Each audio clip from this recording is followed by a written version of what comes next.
you're exactly right. You play the big favorites to the overs, the big dogs to the under in these college football games. They are correlated.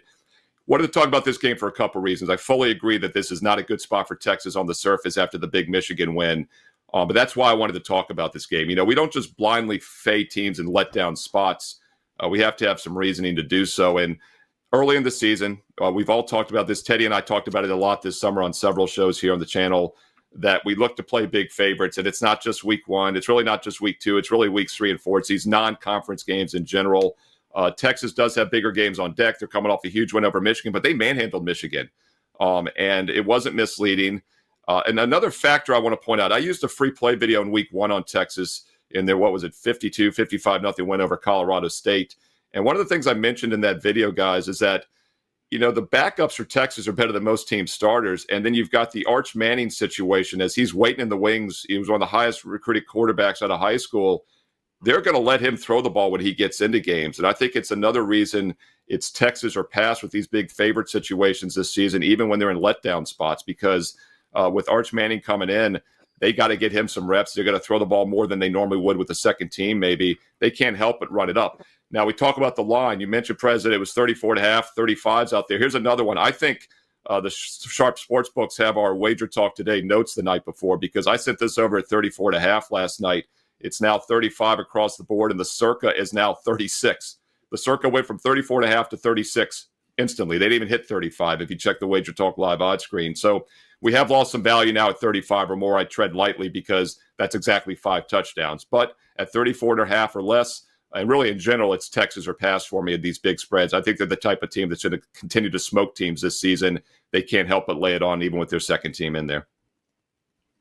So it's definitely worth noting when we talk about point spreads and where they are right now. Circa opened 30. Everyone else opened much higher. So Circa's taken a whole bunch of Texas money, and that's probably why they hung a 36. They're trying to attract some UTSA money. They're very one-sided on that game in a way that other books aren't. Nice. So I think that is more likely to be why they're hanging a 36 that stands out there like a sore thumb. It's not that's the sharp number. It's they're looking for money because they've already been pounded on the other side. But Texas was in this exact spot last year. All right.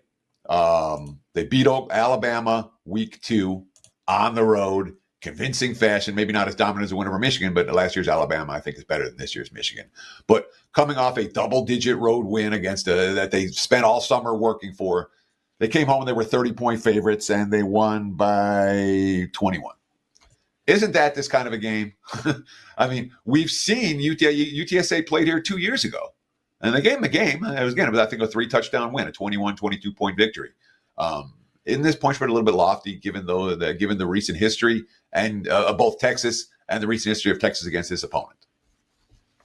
Yeah, it's interesting you bring up that game from 2 years ago.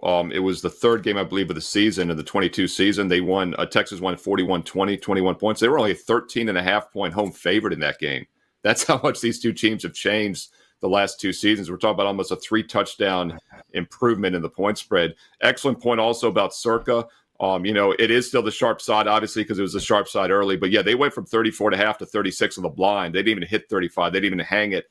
Yet another reason the Wager Talk free live odds screen is such a great free resource for all the bettors out there. You can not only see all the lines, but you can click on every sports book and see how they've moved. Look, this is not a great scheduling spot for Texas, and I think that's why they hung a 30, by the way. One thing I will point out, though, they have Houston Christian on deck next week for Texas San Antonio.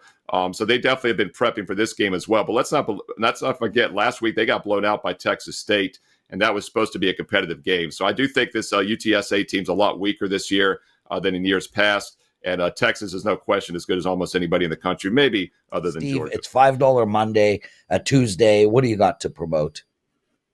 Yeah, so my $5 best bet for this Tuesday is an MLB steamroller blowout. I know everyone's excited about football, but don't sleep on baseball. I've been saying it for weeks now. We just keep winning. A 2-0 sweep last night, now 23-5, 26-6, longer term 45-19 baseball winning runs, and it continues with a powerful best bet at an 80% discount with my $5 Tuesday night MLB best bet. Also, don't forget to check out daily free plays. I post a free play, had the Yankees plus money run line, -1.5 plus money for free, everybody, last night. So not only did we go 2-0 in the best bets, but I even cashed the free baseball play.